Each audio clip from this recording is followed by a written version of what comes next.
Tujuannya itu untuk membangun fondasi atau landasan jati diri pendidik dengan mengumpulkan informasi tentang kultur dari sekolah yang dievaluasi, terus struktur organisasi dan tata kelolanya, terus ada peraturan dan tata tertib sekolah, terus ada kegiatan seremonial formal di sekolah, terus ada kegiatan-kegiatan rutin berupa kurikuler, kokurikuler, dan ekstrakurikuler. Yang keenam itu ada praktik-praktik pembiasaan dan kebiasaan positif di sekolah itu. Dan yang ketujuh, observasi pembelajaran di kelas. Nah, yang pertama itu ada kultur sekolah.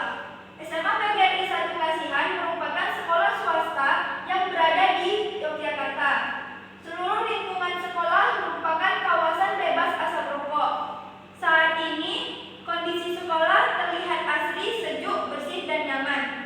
SMA PGRI Yogyakarta mengembangkan perilaku atau budaya hidup sehat di sekolah, di mana seluruh warga sekolah diajak untuk memelihara lingkungan yang bersih, nyaman, makanan-makanan yang sehat, dan menjaga lingkungan hidup.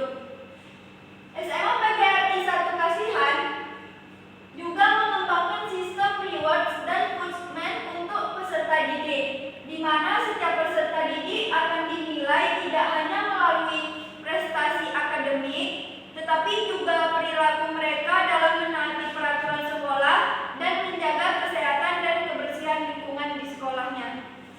Nah, yang kedua itu ada struktur organisasi dan tata kelola sekolah. Struktur organisasi adalah administrasi sekolah yang merupakan bagian terpenting dalam terlaksananya manajemen sekolah.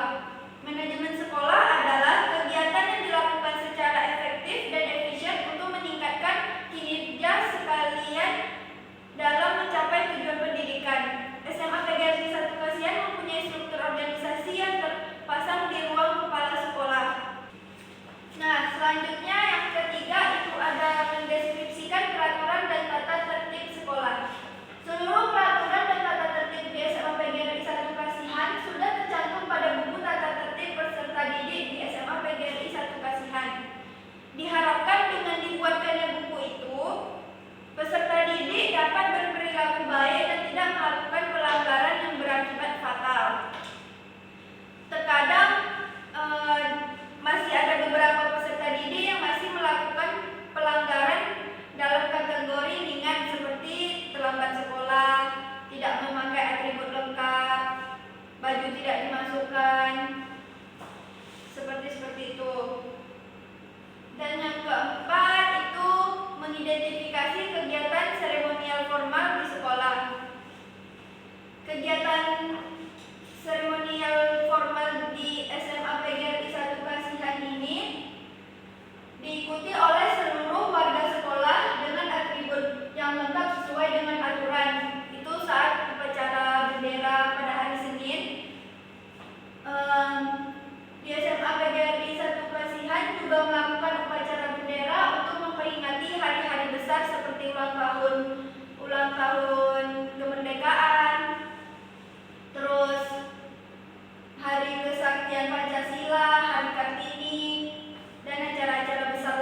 Evaluasi PRP1 ini penting dilaksanakan supaya mahasiswa lebih mengenal dan mampu menguasai segala sesuatu yang ada di sekolah mitra sebagai bekal untuk melaksanakan PRP2. Kelemahan dalam pembelajaran di SMA PGRI 1 Kasihan adalah jumlah siswa yang kurang dalam satu kelas tidak sebanding dengan jumlah guru yang mengampu mata pelajaran tertentu, yang mengharuskan guru